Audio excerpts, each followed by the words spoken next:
Andy Lang. It is Friday. We got a huge weekend ahead. A NFL preseason kicked off last night. And, of course, we're going to talk UFC with Andrew Babakitis from the Westgate. Gianni's going to get us started with the Steam Report. Teddy Covers is going to join us. We're going to talk a little NFL preseason, some tips, how to bet and what to look for. And then he's going to break down the Rangers and Mariners. Ronald Cabang is going to join us to talk a little WNBA. And, of course, Andrew Babakitis from the Westgate will join us to talk UFC. And at the end, Dan and I will break down the Titans' 5.5 season win total. Let us know what you think about the vaunted Tennessee Titans. Some great quotes from Cam Ward. He's becoming my favorite quotable NFL player at this particular moment. He's got some gems. Let's get started. Let's bring in Gianni. While you guys are watching, please hit that like button. Good morning, Gianni. Oh, by the way, how's the staycation going? Good. Actually leaving right after I do this today. We're out of here. I got everything nice, ready to go. Just doing this segment and then heading back home, back to real life, back to, the grind. Yep. All right. Well, let's get into it. Steam Report. Man, look at all these totals in WNBA. My gosh.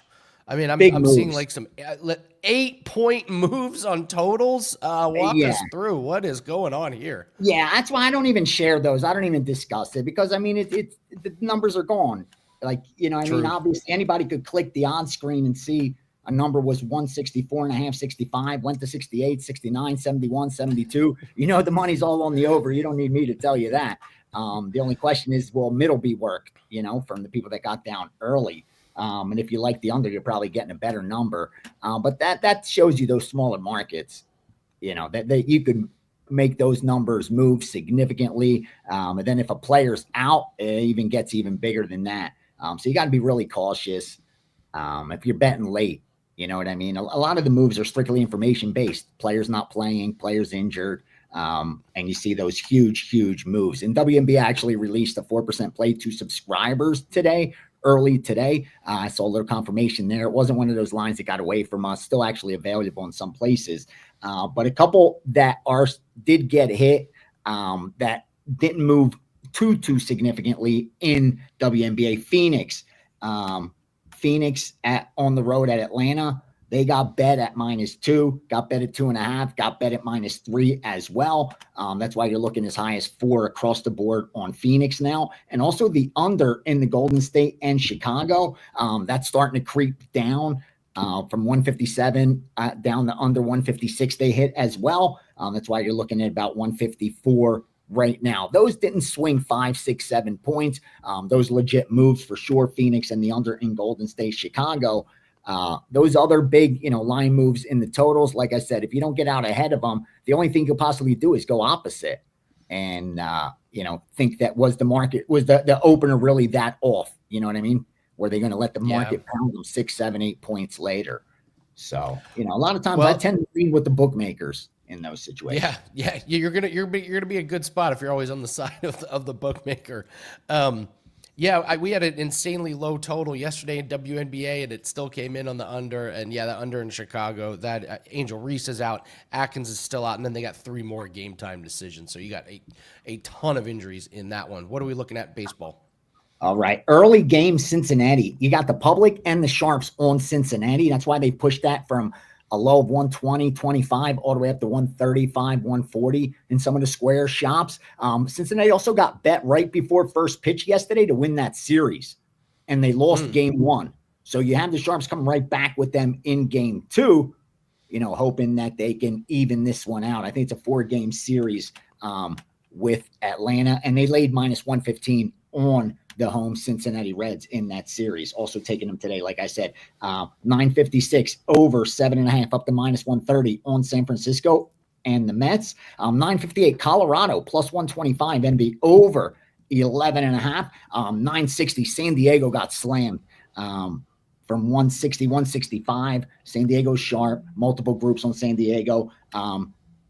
We got who else? 970 Seattle -170 and 175. A couple totals: 971 under 7.5 Baltimore Cubs, 974 under 8 Detroit Philadelphia, all the way to -120, and then LA Dodgers and Tampa Bay under 9 at -110. So a couple sides, couple totals, a little early today, but like I said, that early game is really one-sided with the public and the sharps on the same home team, Cincinnati Reds over Atlanta.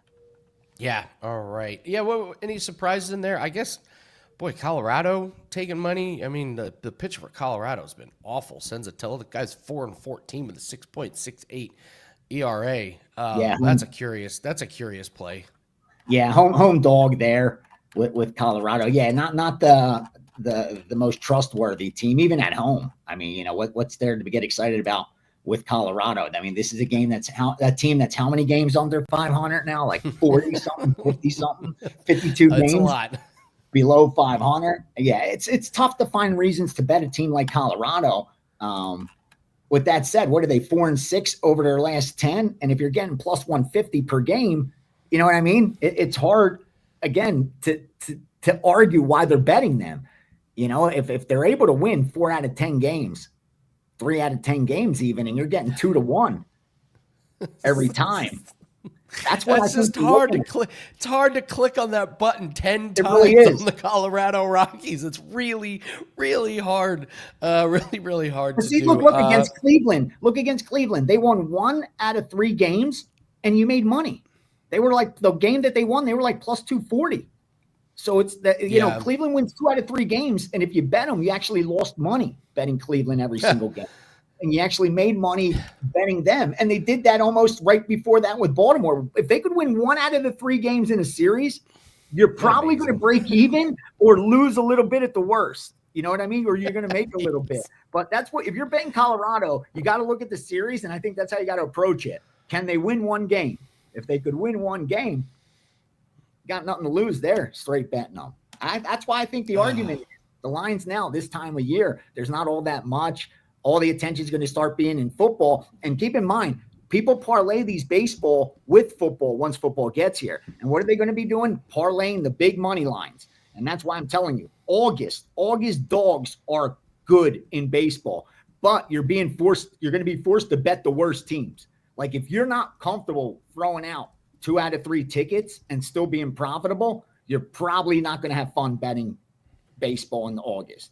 Because if you're betting the favorites, I'm telling you, you're going to get buried. Those must-win teams to make the playoffs, they make them so expensive that it's almost impossible to profit with them, even if they win 7 out of 10 games. Like those must-win teams are the worst come August and September in baseball. You're better off with, like we talked about before, with those bad teams that are at least bringing youth up with a reason to play.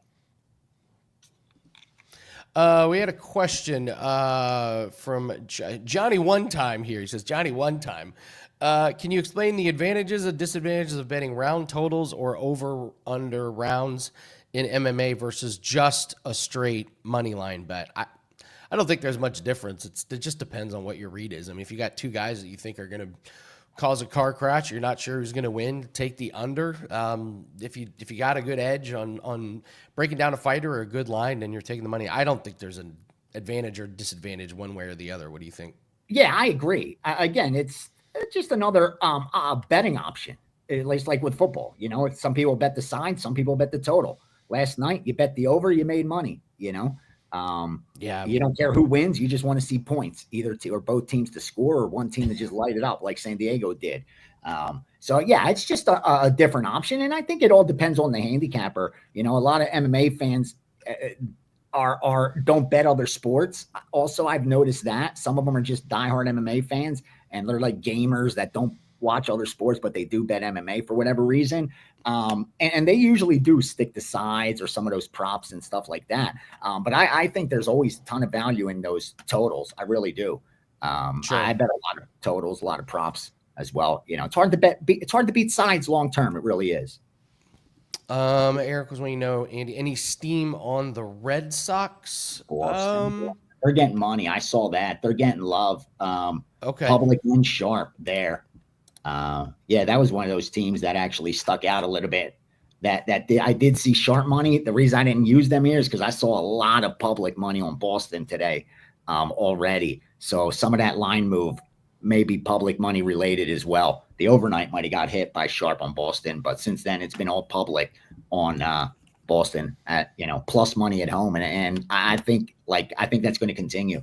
So if you like Boston, I wouldn't wait. I'd take it now because I'm seeing like 8 out of every 10 bets are coming in on the dog in that matchup. Lastly, before we let you go, I mean, anything to do in UFC? I got hardly nothing. I haven't seen I haven't seen any huge line. It's just a block card. Sometimes there's not much you can do with it. It is. I fired one bet so far. I'm leaving now. I'm going to work on the card all through tonight. And tomorrow I still got to watch all the weigh-ins and everything. So there's still plenty of time. And I get a lot of, the originators I work with, some of them wait till Saturday to bet. So we'll get some more plays between now and then. Hopefully last call tomorrow, I could share some MMA. But right now, like I said, I haven't fired. I gave out 4% to subscribers and that was it. Yeah.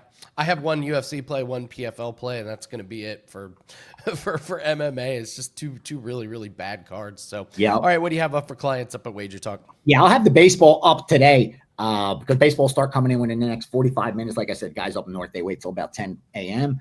So I'll definitely have the baseball out. NFL college football season package is still up with futures. A couple more will go in between now and week 1. But there's a 5% already season win totals, 9 of those college and NFL. It's one package. The MMA package is up with the UFC. More plays will be in there as well. And of course, baseball steam rooms tomorrow, 10 a.m. Pacific, 1 p.m. Eastern. I'm excited about that. We'll cover all the preseason football, get you prepared on how we're going to approach it, talk some college football as well. And of course, we'll have MLB, UFC, and all that smaller market stuff hopefully coming in for some live bets. So make sure you join us for tomorrow's steam room. Thank you, brother. Have a good weekend. Thanks, Gianni. Have a good one. Can't wait to see you again on Monday. Duffel, Andy, how did our cricket play do? Cricket play lost last night, sadly. They couldn't get anything going on offense. Their bowling and defense was pretty good, but once they got up to bat, the bats were just cold. They really couldn't get much going. We had a couple wickets there in the middle, and they were stuck in the mud. So sadly, we dropped that one. So our next play won't be till next week, I'm guessing. So, but we do have the Caribbean series, I believe, starts up pretty soon. So excited about that. All right, let's bring in Teddy Covers. Let's talk some NFL preseason. Let's talk some Rangers and Mariners. Teddy, Hall of Fame game. Did you watch it? I had a 5% big ticket on it. It was a game I was very, very interested in, start to finish. And I mean, I can't say it was a right side, but it broke very, very right. With the turnovers and where the turnovers occurred and leaving short fields, and it really wasn't much of a sweat with the over. We cashed it by the end of the third quarter. Nice. Well, you know what? Let's do this. Let's talk a little NFL preseason. Let's talk some of your tips and everything, and then we can get to MLB. It's a football season. We got to talk preseason here. So, all right. So, give us some tips that you've learned over the course of your career, things that you're looking at when you're breaking down some of these games. So, I was struggling to come up with I was struggling to reduce my list to the top 3 preseason betting tips because I can go on and on about preseason betting tips. But let's talk my top 3 NFL preseason betting tips. And this one is probably the single most important. Bet facts, not opinions. We all have opinions about these teams. Your opinions will matter at some point in the regular season. In the preseason, doesn't care if it's the best team in the league, the worst team in the league. Irrelevant. Information is key. Player rotations are key. Coaching quotes are key. How good the teams are going to be a month or 2 months or 3 months from now, basically a non-factor. So bet facts, not opinions. Number 2, you're looking for a bet against factor. My number 1 bet against factor in the preseason is cluster injuries. And that's cluster injuries at any position. Offensive line, defensive line, cornerback, wide receiver. Doesn't matter. Be aware when a team is facing significant injury concerns at one position, because coaches will do anything, including changing their game plan completely, to avoid more injuries at those positions. And that definitely affects the way they're going to play. So teams that are injured at any one given position, multiple guys, many guys, those are bet against teams in August. And it's also worth noting, one bet on thing, teams working on their blitz packages are bet on. And when you get that defensive coordinator quote that says, well, we're going to test out some blitz packages this week, that's bet on. It's not an underquote because teams will turn the ball over when they're facing blitzes in August. backup offensive lines can't stop the blitz at this time of the year. The third preseason betting tip that I would say that's the most important is you're going to hear so much about quarterback battles. The most important quarterback battles are not starting QB battles. They're not even backup QB battles. When the point spreads get decided, they get decided after halftime. Who's going to be in after halftime? The third stringers, the fourth stringers. I love a good battle for the third string QB position. I love a team that maybe they're going to keep 2, maybe they're going to keep 3, and those third string QBs are giving everything they got with every opportunity. Those quarterback battles for the backups and the third strings, far more important for August betting success than quarterback battles for starting positions. And again, this is just the tip of the iceberg when it comes to key factors for preseason. It's a completely different style and type of handicap than anything you're going to do from week 1 through the Super Bowl. So what of these facts, opinions, cluster injuries, backup, what made you pick the over in last night's game? So it wasn't anything to do with cluster injuries. All right. It wasn't, but it was a situation where when you're digging, and of course, preseason is about betting facts, not opinions. So what do? You're digging. Harbaugh wants to run the football. Well, no, he doesn't. Not in this game. In this game, he wants to give Trey Lance an opportunity to show what he can do. All right. We look at the offensive line. All right. Oh, there's issues with the offensive line for the Chargers. Oh, well, look, here's this quote that says how good their depth has been so far here in August. And the backup linemen are going to be just fine. And that was very much the case for the Chargers. For the Lions piece of the equation, we had 2 quarterbacks who were getting rave reviews. And I know neither one of them played that well last night. Hooker didn't get much of a chance last night. But the backup QB battle in Detroit, questioned how many quarterbacks are going to keep on the roster, what I was just talking about, 2 versus 3, and who's going to get that number 2 spot. And the reports at a camp where like both these QBs come in with familiarity with the offense, and they're lighting it up right now. So even though the Lions tend up turning the ball over 5 times and didn't score a whole lot of points, going into the game, the quotes were very clear from Detroit's locker room. These are QBs you want to be betting on, not QBs you want to be betting against. So you put those 2 factors together with the low total, with that, I mean, I got 32.5, which, and one more factor, which made me excited about it. Again, it was I don't put out a lot of big tickets. I really don't. I'm number 1 all time at WagerTalk in NFL 5% big tickets because I don't put out a ton of big tickets and because I really isolate the games that I'm looking for and the situations that I'm looking for. If I don't see it, I never force it. But one of the most important factors in that game was the fact that the Hall of Fame game was an auto under bet for 20 years. You just a Hall of Fame game, just bet it under. And that hasn't been the case in recent years, and the markets haven't necessarily caught up with that yet. So, we've seen now the last 4 Hall of Fame games go over the total. And again, we're not talking about crazy, we're not seeing scores in the 50s and 60s, but we're seeing scores in the upper 30s and low 40s, which cashes over 32.5, over 33 tickets to what the Hall of Fame game tends to be priced at. Love it. Let's move to MLB real quick. Let's get your thoughts on Rangers and Mariners, and then I got to bring up some of these stats, your NFL Week 1 and things like that. But let's get your thoughts on Rangers and Mariners. You got Leiter going for Texas. You got Gilbert going for Mariners. Mariners, big win yesterday, 6-0. How do you break down the game today? Big game breakdown. Let's talk about Seattle and Texas. And right now, looking at the Odds Logic live odds screen, I'm seeing Seattle minus 180, minus 185, minus 190s out there. Total in this game sitting at 7.5. And by the way, that Odds Logic live odds screen, I talk about it because it's a really good product. Try it free 7 days. Just go oddslogic.com/Teddy. You get a free 7-day trial for this live odds product. And in August for preseason, yeah, it's not a bad thing to have in your repertoire. But we've seen a fair bit of Seattle money already. Opened as low as minus 170 last night. And like I said, we're seeing minus 185, minus 190 right now. I don't love this spot for Seattle at all. All right. Huge game for them yesterday, obviously. And then, you just picked up Suarez from Arizona. In fact, the plane sat on the tarmac for an hour, wait for him to get there so that he could fly home with the team to Seattle for last night's game. Of course, they get the 6-0 victory against the Rangers, shut them out. And now we have Seattle with the 1-game lead in this very tight, for second place in the AL West, but certainly for wild card standings and all of that. This is a huge series for both of these two teams.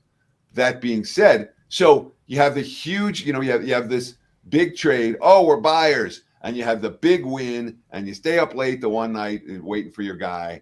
And now it's Friday. Now it's the next day. And plus, you got Gilbert on the hill. And Gilbert's an ace, but his last start wasn't great. He lost against the Angels.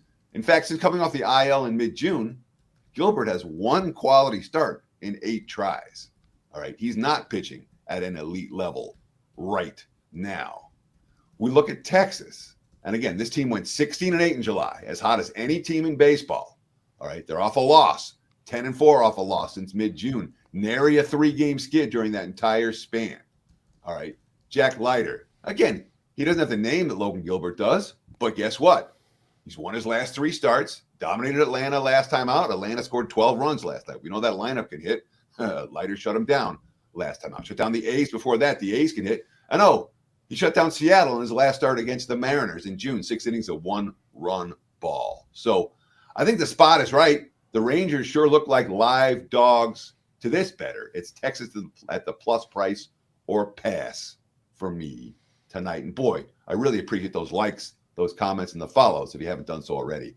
210,000 plus now following Wager Talk TV on YouTube. I mentioned you've done very well in NFL Week 1, and I don't think that's a coincidence. I love playing props in Week 1 because I think the lines are kind of vanilla, and I don't think the books have very strong opinions. And if you can come out of the gate, with strong opinions and strong takes and good reads, I think you're going to get soft lines for the first week or so. Is that how you see NFL Week 1? I mean, what are you hitting? Like 73% of your Week 1 plays in NFL. It's not an accident. Sure. I mean, look, I do a lot of NFL work over the summer. I pay a lot of attention to the NFL in August. You put those two factors together with the experience. Again, I've been doing this since 1998, full time, every day, every year.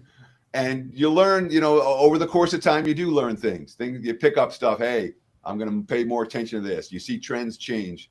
But I'm 30-11 in NFL Week 1. We've got a best bet up right now, $5, just to see what I'm talking about. But the majority of the card won't come, obviously, until much closer to kickoff. But this is one that it's just stood out to me. I'm like, this line can't hold. And it's already moving, from where I got it at. So the only reason to bet now for Week 1 is if you see something around key numbers where the line's going to we expect the line to move. But I expect to win it. I expect to win every week. But Week 1 in particular, when you do your homework, September NFL has been really good for me over the years. And Week 1, obviously 30-11 over a decade. It's a pretty good track record. I expect to win every week too. Let's do it. 17 or let's get 18 profitable weeks this season, Teddy. Let's do it. You and me. Let's go, brother. You've got that NFL Week 1 play up. What else do you have up for clients at Wager Talk? We have the NFL season win report. If you haven't gotten it, some years the numbers get pounded. This hasn't been that year. All right. You can get pretty much every line released in that report within 10 cents of where it was right now. You're not going to get the very best of it, but you're not going to be far off. And I don't know that's going to be that way a week or two from now. I really don't. Once the preseason starts, these lines start to jump around. So if you're interested, get on board with the season win package. That's another one that's got an incredible record, long-term, 66% since 2001. So, we've made a lot of money with that. And of course, we've got baseball up for today. We've got NFL, as you mentioned, the $1 $5 play available, and we will post more preseason. We have numbers just came up for Week 1 that I'm excited to dive into today. And we'll see if we can find anything early. A lot of times preseason stuff, you can't bet it until you can't bet any opinions. It's not about betting opinions. It's about betting info. So when the info comes, you have to be ready to fire. So we'll dig around today, see what we can find. Love it. Teddy Covers, best in the business. Thanks so much for joining us. Have a great weekend and continued success in the NFL preseason. Thank you, Teddy Covers, everyone. Cheers. Yeah, he mentioned hit the like button, guys. It's really, really important to the algorithm that helps us out. And Justin, yeah, we talked about 210,000. Justin's, I was 40,000 member. It's amazing. It really is amazing. Some of the numbers and the milestones that we've gone through. So appreciate you guys. If you haven't subscribed, go ahead and do that now. It's football season, so you're going to have tons of breakdown videos in college and NFL. So make sure you subscribe, hit the bell. You get alerts when all the videos go up. We just dropped one of the best deals of the year, 13 weeks of action for the price of just 2 months. Got to celebrate Hall of Fame game getting kicked off. So it's $598, instant discount down to that price for August, September, and October.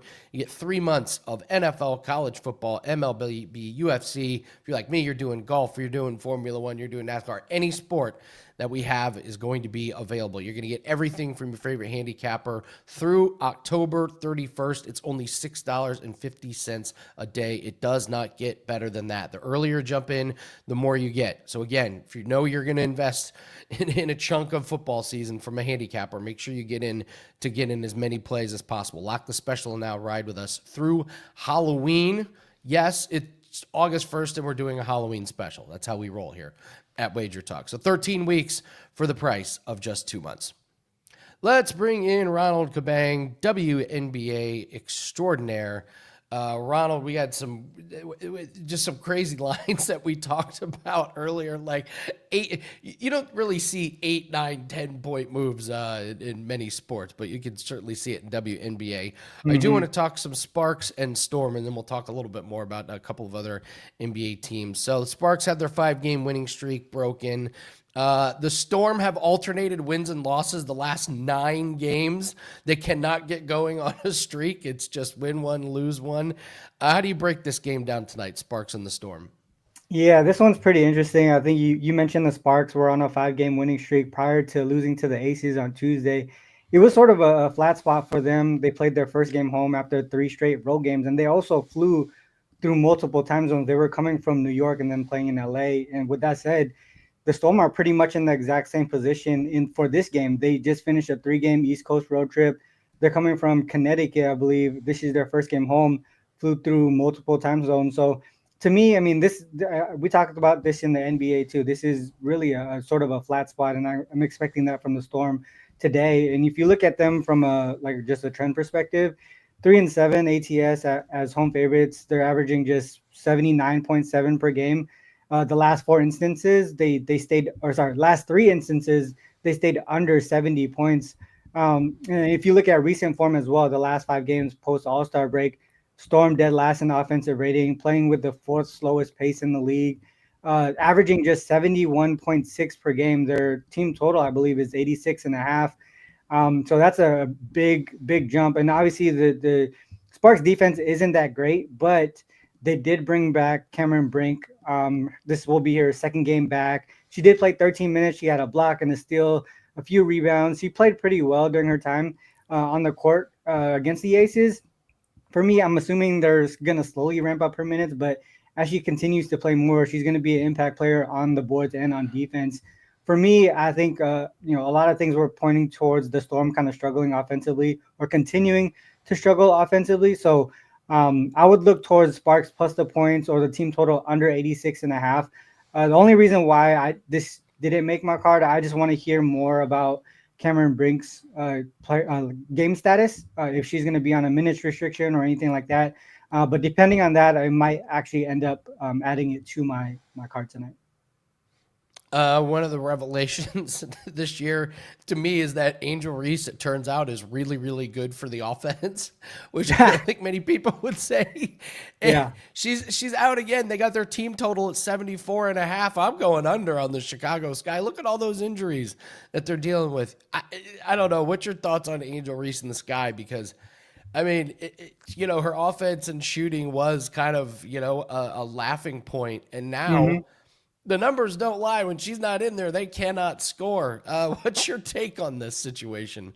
Yeah, her game has really evolved as far as being able to help facilitate the offense too. So not only second chance opportunities, whether she's making the layups or not, she's getting the team second chance opportunities. She's being able to, like I said, facilitate the offense. She was playing more of a point forward role a little bit towards the last 5-6 games before she got hurt. And then you have Ariel Atkins too. People forget she's on the USA team. She's not some chump or whatever. So missing her is also, losing out on a lot of offense and leadership on that court. So that's a lot of offense. And you've seen, I think, 3 of the 4 games where both of them were out. They failed to score like 65 points or something like that. They did kind of go off in the last one. They played, I don't know who they played exactly, but if I remember correct, Washington. Washington was actually in a bad spot in that situation. So I think both teams went way over their team total in that game. So I don't know. To me, I think she's just a big part of the offense in general, from the beginning of the season till now. And missing her offense, missing her second chance opportunity and hustle is definitely showing. You mentioned to me right before we got going, you got season tickets to the Seahawks, huh? Yeah, got season tickets to the Seahawks. Yeah, I'm gonna miss the first week though, just because I'll be in the Philippines. But I'm excited for it. I think that our defense is gonna be a lot better than what people expect. It's our offense that I feel like we're gonna have to see how that goes. But I have high hopes for the Seahawks. See how it goes. Not exactly a big vote of confidence there, Ron. Yeah, I like our defense, not our offense. That's as easy as it goes. All right, what do you have up for everyone at WagerTalk? Yeah, WNBA has been really good. Been focusing on that primarily during the summer. The other thing is the 4% plays. I have a 4% play today. Sorry, I had it up. It's like 31-6 right now on WNBA plays rated 4% or greater over the last 2 seasons. So when I play those, they hit pretty well. I have that up, and I actually have a chance to hit the century mark in profit for today. So if I have a profitable day, I might be able to get up over 100 units in the WNBA alone. And we just passed the halfway mark. So, hopefully if you guys want to rock with me there, just head over to wt.buzz/RC. All right. Thanks, Ronald. Hope you have a safe trip. Love those Seahawks tickets. Have a lot of fun and continued success. All right. We had a topic of conversation yesterday. The chat was bringing up dipping pizza rolls into ketchup. So we asked for you guys to give us some of your weirdest food combos, and you all did not disappoint. So Mark says he got drunk a few weeks ago and destroyed a big bag of Takis with a tray of cinnamon rolls, washed it down with cranberry juice and tequila. That's your winner. Mark, that is next level. Spaghetti with honey. Frank says it's actually quite good. I don't know about that. Favorite is he puts seafood seasoning on everything, Dan. Just seafood seasoning on everything. Apparently, but seafood. And then Brian, fry your pizza rolls in bacon grease. Stole that from King of Queens. Next level, wrap each frozen pizza roll in half a strip of bacon, then fry. Okay. Now you got me. That sounds better than the spaghetti with honey. So great job in the comment section about some of these food things. Y'all are nasty. Y'all need Jesus if you're eating some of that stuff. Oh man. All right, let's bring in Andrew Babakitis. We got to talk this UFC card. Andrew, any of those sound appetizing to you? No, you're going to pass? Yeah, I mean, I'm not sure about any of those combinations. Well, a great segue. Speaking of combinations, we're going to see a lot of 1-2 combinations on Saturday. That was lame. But no, let's talk this UFC card. I don't know. What's the handle like? Does it just every UFC bettor is going to bet the card no matter what? Or because this seems like one of the worst cards of the year since we lost the main event and just not a lot of big names on here. It's kind of a lull. So what's your take and handle on this event? Yeah, I mean, definitely the handle is a little down for this card compared to some of the. I mean, definitely the last 2 were pretty good handle cards, even though last week's was in the morning. But we ended up getting next week's card up, which is not a great card either. But 319, we got those lines up as well. So we have early action or early lines for all those fights, trying to give them some shelf life. So we're trying to get as much UFC out there for the customers. I know we got 3 back-to-back cards. So, yeah, just trying to keep as many fights available as possible. But, yeah, you're definitely right. This week is a little low in handle to this point for sure. Any sharp action on any of these fights? I'm looking at some of the lines. I'm not seeing a ton of movement on a lot of things, but taking any really sharp action on anything? Yeah, I could just comment on some of the larger spots that actions come in on. We did, right when we put up the Austin Bashy lineup, we did get hit pretty heavily. It looks like we didn't open up that price long enough. We opened at -$6. We got hit right away pretty heavily at -600. There's been some resistance on the main event.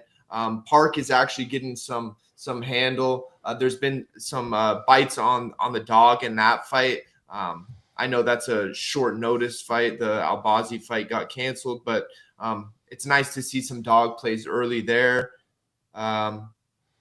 Yeah, man, the action is pretty low. Chris Duncan, there's been a couple dog shots on Chris Duncan and Trayshawn Gore, but nothing too heavy. Some good action on totals, but those are probably the most notable fights so far.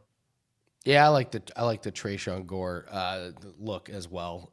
Rodolfo Vieira puts absolutely no faith in me whatsoever. This is a guy that said he doesn't like fighting, which is tough because you're a fighter. Like if I said that, okay, and he doesn't like fighting. I guess that's why he's on camera for a living. I always do a violence parlay for you. I got nothing. I can't find 2 fights that I absolutely love, so I'm going to do a peaceful parlay for you. And I actually like that Rodolfo Vieira fight over 1.5. That's -145. And then I'm going to put that with the Ribovic and Brenner to go over 1.5. Ribovic is all about the volume. He's not necessarily about the power. He's not a big-time finisher. Brenner's tough. He'll eat a bunch of punches.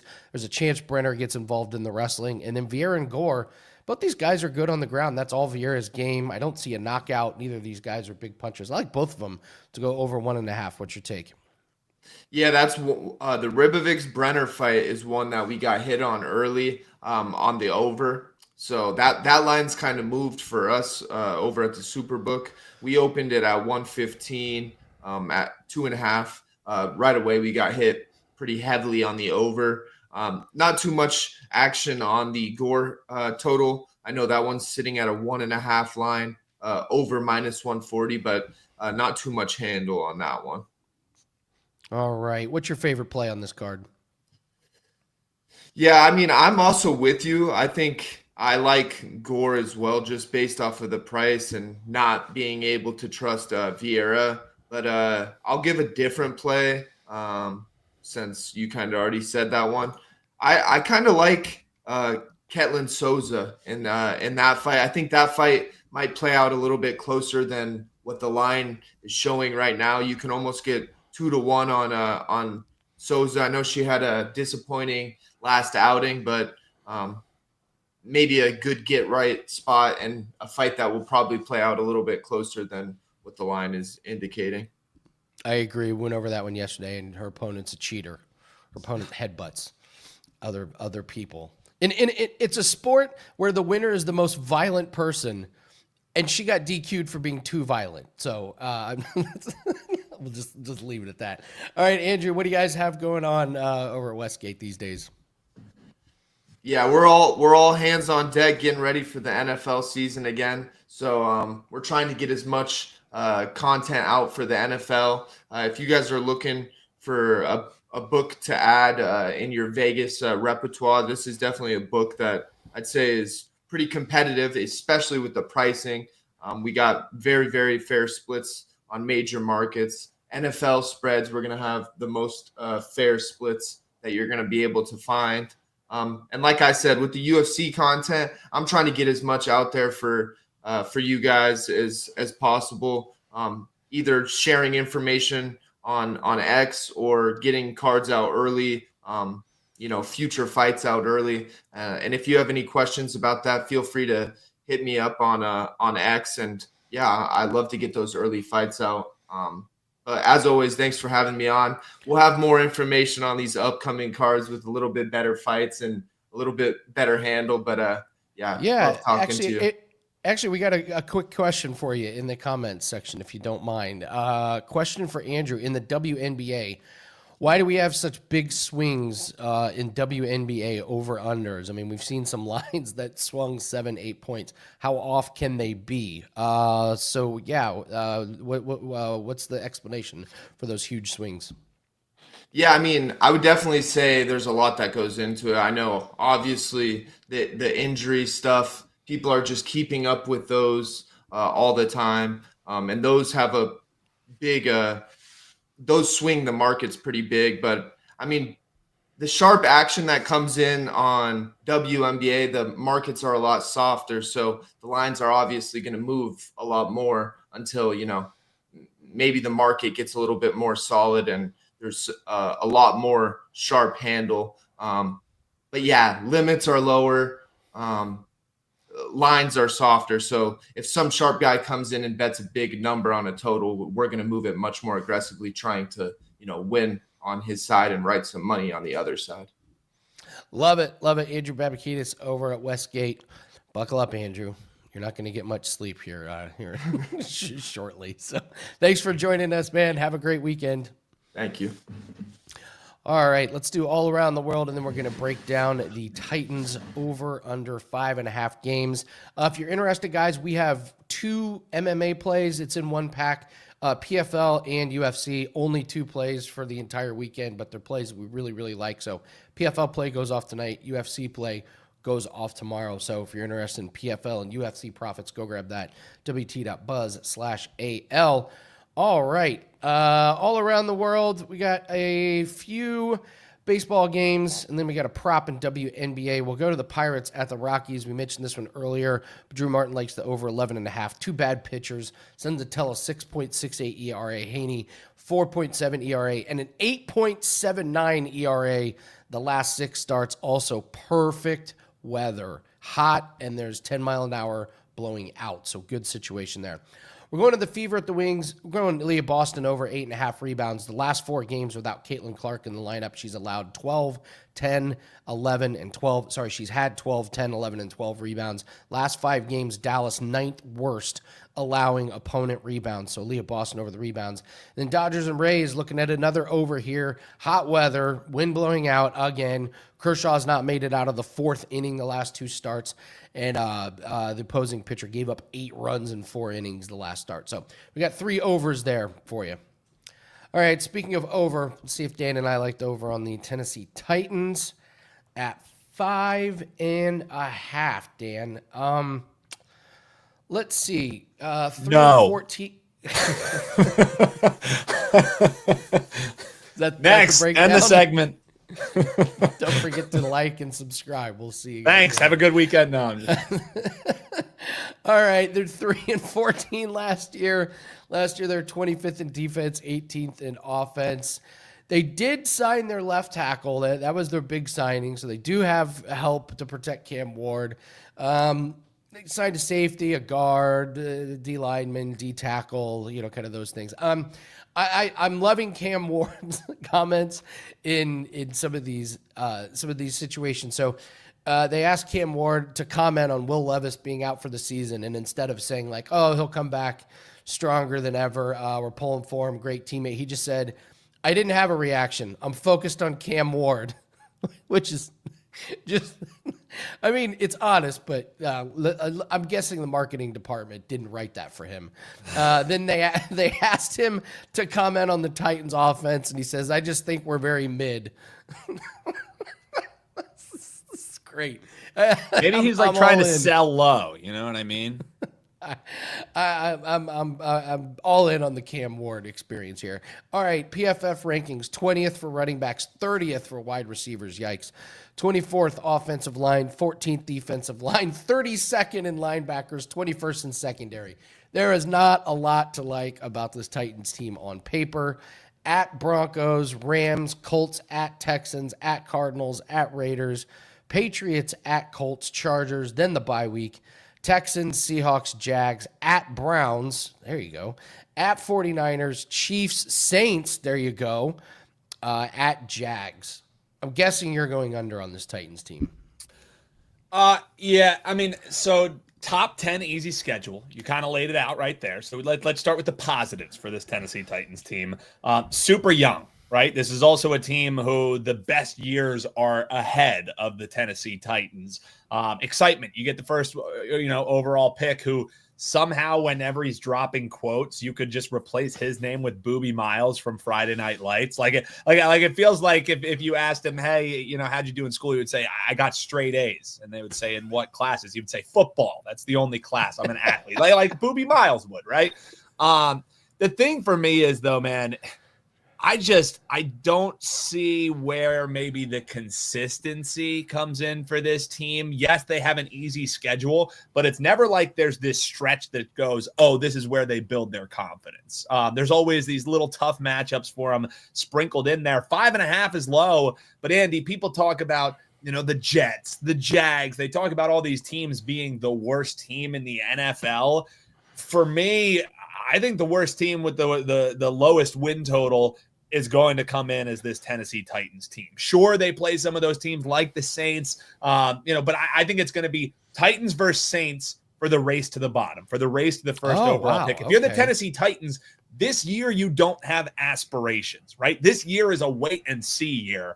What's a better thing to do in a wait and see year than, be competitive in games? Could they cover some spreads? Sure. They should have won a lot of games if Will Levis wasn't coughing the ball all over the turf last year. Yes. Wasn't fumbling in every single game, wasn't a turnover machine. They would have won a lot of games they should have lost. Their defense is exciting. But as far as playmakers, I just don't quite see it. 5.5 wins, again, it feels low. If it's 4.5, all right, maybe I have a little bit of pause, but I see this team coming in with around 3-4 wins. It's a pretty strong play towards the under for me on the Tennessee Titans. And based on the eyes, when I said that I think this could be the worst team, Andy, and maybe you're a little bit more bullish on this squad than I am. What's your thoughts outside of Cam Ward going to give us gold in the quote department all year long? I think this version of the NFL in 2025, it lends itself to where we've seen rookie quarterbacks have success right off the bat. Now, obviously, the situation needs to be good, but I don't remember these rookie quarterbacks coming in and just immediately playing well and getting wins, but a lot of them are doing it. So I don't want to rule that out. And also, someone brought it up in the chat. This division, I think, could potentially really stink. So I think the Saints are going to be. I think it's the Saints and the Giants battling it out for the worst, for the worst team in the league. I would lean Saints. I can't go over. I think the Saints have the better head coach between the two teams, though. I mean, not just because I'm an Eagles fan. Oh yeah, look what they're bringing in. Like Callahan doesn't do it for me personally. I don't see it. I think your mic went there, Andy. I think your mic is out, I believe. Good sir. I'm sure what you're saying is that gold. Better? Yeah, you're back now. Okay. All right. Now I'm back. How dare you cough in the middle of a segment, Andy? Sorry. I'm going under with you as well. They got a lot of things to try and get better at. I mean, you can't point to one thing that they do good. Like not even but good. And yes, their division is bad, Andy, but their division is also bad because they are in it. You know what I mean? Like you can't discount that this is also going to be one of the worst teams in their division, which arguably is one of the worst divisions in football outside of what with the Texans. So 4.5 should be the number. I think you're getting a full point of value here. All right, and before we get out of here, Dan, as an Eagles fan, are you just – it's like, man, the Giants are going to stink. The Cowboys are just going to go full-on Cowboys. And you're like, I got to worry about the Commanders, and now Terry McLaurin demands a trade. Are you just laughing as an Eagles fan? I mean, why do these other teams – this is where, I am just so thankful for the man the myth, the legend, Howie Roseman, because he is the guy who he extends the guys 2 years before they need to get extended. So these contract issues don't come up for the Philadelphia Eagles. And sure, you could say, well, it's because they're in the Super Bowl, it's because they're winning. Not taking care of Terry McLaurin. Yes, he's aging, but he does way more for you than just catching balls. He's the pregame speech guy. He's the pump up guy. He's one of those just glue guys that a huge part of what you did last year was because you had the leadership of Terry McLaurin having everyone toe the line behind the rookie. So, you just don't want that kind of turmoil when you're on the come up. This is a huge reason why I said that the Washington Commanders, it's not like the bottom's going to fall out, but they're going to come back from the pack. You cannot over exceed expectations the way that you did and not underperform the next year. So this is just another feather in the cap, making me feel good that my read on the Commanders coming into the year is strong. And we would be remiss to talk about drama in the NFC East if you didn't mention Micah Parsons and the Cowboys have never been further away. Like, there's like rumbles that Micah Parsons is going to say, I want to trade. I don't want to be on this team anymore. What are they doing screwing up with these players, Andy? It's not hard. I don't know. The salary cap is the salary cap. If you want to keep guys, you can keep guys. I don't know what the rest of the NFC East is thinking, but me like you, Andy. Me like you very much. So it's the reason it's the same like couple teams at the end of the year. It's just the Chiefs, it's the Eagles, it's like, and then you have the Bengals who can't field a competent defense. I'm starting to regret going head to head versus you on the Eagles season win total. Me going under and you going over. I'm starting to somewhat that was regret the stunner. That was the stunner. So, all right, great work this week, everyone. Thank you so much for joining us. We're going to get out of here. Here's the updated chart. So we got the Titans. We only got a few more. We got the Steelers, we got the Bucks, and we got the Bears. We're saving the Bears last because we're going to bring on John Hoglund, our social in our video extraordinaire. team meeting yesterday. Andy said Jalen Hurts or Caleb Williams has a bigger ceiling than Jalen Hurts, so it should be a good time to have when we the talk guy to that just won the Super Bowl. that exactly. And Andy, quick before we sign off, I do just want to mention tomorrow we obviously have Wager Talk Last Call, that one going at 11, and then tomorrow afternoon you got Bet the Steam Room with Ace. He goes on, breaks down a board. It's a live chat like we have here, but he's answering your questions all show long. Typically, only clients of Ace of VR can join in on this. But if you join and become a Wager Talk Insider, $2.99 right here on YouTube. And you can join people like our man Caleb Cross, our newest member here. You're going to get exclusive emojis. You're going to get exclusive content. The first piece of exclusive content that we're doing, if you're a Wager Talk Insider, just $2.99, you have access to the Steam Room tomorrow. All you have to do is message customer support, let them know your YouTube name, and we'll get you in there. $2.99, and you get a free $5 coupon to use at wagertalk.com. So you're literally getting paid to become an insider, and you're going to be in the Steam Room with Ace. No reason not to do it. WT.buzz/insiders. I think it's going to be a lot of fun heading into football season if you join up, become a Wager Talk Insider. We're going to have a lot of exclusive content for you. Absolutely. Thanks so much. Now I don't have to read it. Now I don't have to read the inside. I got you, right? I was like, you do such a good job all show long, Andy. I'll put on my promo cap for you. Love it. All right, good luck on all your bets. Remember, PFL and UFC pack is up for myself and for clients. Let's have a great weekend.